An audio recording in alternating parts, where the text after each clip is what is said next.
but I was always involved in football at a young age. I enjoyed football. I played for semi-professional clubs. I got involved in track and field. It was around age 18 or 19. I decided to try out winter training. At that time, I thought you can just turn up to the track and just run. I didn't know anything about training or anything like that. Track MTV. It's been a good season. I'm still not finished the season yet, so I have 1 month left to go. So literally just prepping my body just to keep racing.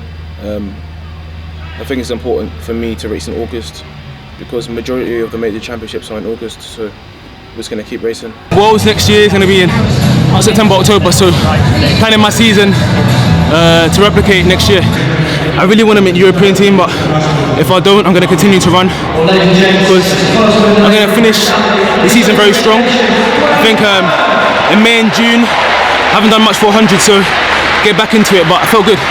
It's not really frustrating, you know. I don't think I was, actually, I think I took it better than I would have a couple of seasons ago because I think I've grown as an athlete. It's just one of those things, you can't, it's not a selection issue, it's something that I've not done enough personally, but it's something to move on from into next season and still improving, and I still need to improve if I want to keep making teams because it's not easy to make a GB team and it shouldn't be easy, the standard should always be high. So yeah, I think at first I was like, I was a bit disappointed because I feel like I may have performed well, but every athlete thinks the same, so it's no different. The Diamond League was a good race. I will just focus on executing. I think some of the races I've done this year haven't really executed the way I've wanted to, have liked. So I think that was just a good execution of race. I set up my race, I did exactly what I wanted to do.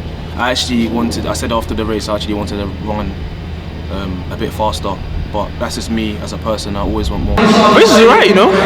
I don't feel too tired, so I think there's a bit more left. I ran it pretty measured, so I didn't make a massive charge, but I PB'd, so I was running a bit faster, but can't complain.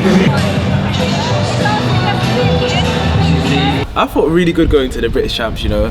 I just made some mistakes that cost me. Yeah, slept in the blocks, and yeah, I wouldn't say that cost me because I still felt like I didn't do enough in that race, but I mean, the reaction time was so poor. It was nearly 0.3. I mean, that's probably the worst reaction I ever had. I had problems hearing the starter, which I've never had before, but I've got to take full responsibility. It's not the starter's fault, it's my fault, but it's just one of those things in track and field. Sometimes your season is defined by one race, but I can't let one bad race define me, so I know that I'm a lot better, and I've shown that, like I've shown in the Diamond League and I've shown in other races, that I'm better than what I'd shown in the British Champs. I mean, last year I was even less talked about and I made the final, and this year I didn't make it. Everyone expected me to make the final and I didn't, so it's a learning curve, and I think I'm definitely going to learn from it next year, and I definitely won't be making the same mistake. And even if I do make the same mistake, which I won't, I'll have enough quality to even qualify. So I really didn't qualify by 200ths, so it's really not much, but it's a lot because it costs you a final. I'm the type of athlete that enjoys speed and I like to use it when I can. I haven't done as much 200 metre races as I liked. I'm still confident I can go faster, but it's a good marker. Ran a lot better than I was last season, so it's just continued progression. I don't like winter, I don't like long stuff.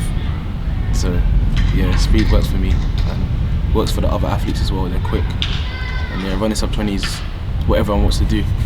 Even 100 metre sprinters want to do that. So yeah, that's pretty cool, and I think that's going to be the pattern of the modern day 400 metre runner. 400 metres is an advancing event for track and field, because if you look at Rio, the world record recently just got set, so loads of athletes are running around that 43 mark. Well, not loads, a few athletes are running around that 43 mark, and 44 low is what's required to make finals now. I think we do have the talent in UK to eventually do it.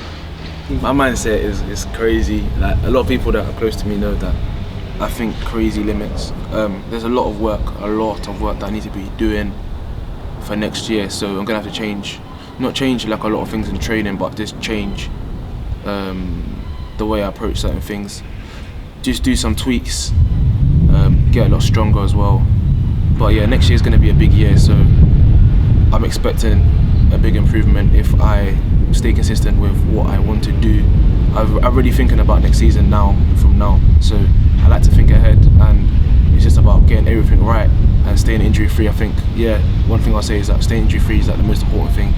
So every season that I stay injury free is actually a good season for me, because I know that there's something to build on. If you don't have anything to build on, you're kind of chopping and changing, but staying injury free is like I think probably the best accomplishment. I'm getting my body just ready. My body still feels quite fresh. I haven't actually raced as much outdoors as people think. I haven't really raced as much as I would like to actually. I think I've taken my time with races. Only started racing a lot in the July period, but before then I was racing sparingly. So I still feel I've got a lot, like I said, I still feel fresh. If my body then feels tired, then it's time to leave it. Yeah, good workout today. Shout out Track TV. Track TV.